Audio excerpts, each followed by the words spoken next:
আমাদের অনেক মুসল্লি ভাইরা আছে, দেখবেন যে ওনারা পারলে সূরা কেরাতগুলা, রুকু সিজদা, তাসবিহগুলা, দোয়াগুলা, আত্তাহিয়াতু, দোয়া মাসুরা, দুরুদ, এগুলা সব বাড়িতে পড়ে এসে মসজিদে শুধু যদি লেপটা করে যেতে পারতো মনে হয় ভালো হতো। এরকম একটা হাবভাব দেখা যায় না? খেয়াল করে দেখেন, অনেক ভাইরা আছে আশেপাশে নামাজ পড়লে তো দেখলে বোঝা যায়, মনে করেন উনি রুকুতে গেছে, তাসবিহ কখন শুরু করে বলেন তো?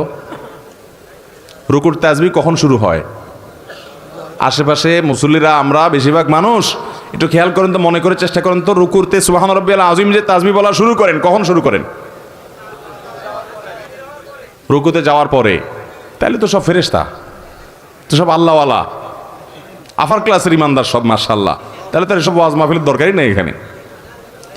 ভাই আমি বলি, এবার শুনেন, রুকুতে যাইতে আল্লাহু আকবার বলে যাওয়া লাগে, তাই না?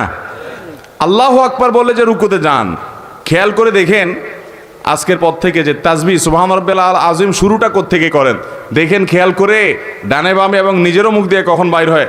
বেশিরভাগ মানুষই আল্লাহু আকবার বলতে তো কোয়ার্টার সেকেন্ডও লাগে না, হুলস্থুল করে আল্লাহু আকবার বলেই রুকু অর্ধেকে এখনো যায় নাই, আদা আদি গেছে, ওখান থেকে সুবহানাল্লাহ শুরু হয়।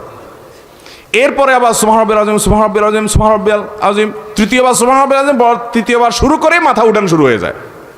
এবার মিলান তো মিলে কিনা দেখেন, তৃতীয়বার তাসবিহ সুবহান রাব্বিয়াল আযীম, সুবহানা শুরু করতে করতে কল্লা উঠানো শুরু, ওইটা পথে বাকিটা সারে ফেলায় উঠতে উঠতে, ঠিক না? এটা তো নামাজের কোনো সিস্টেম না ভাই। 99% মানুষ দেখবেন এভাবে নামাজ পড়ে।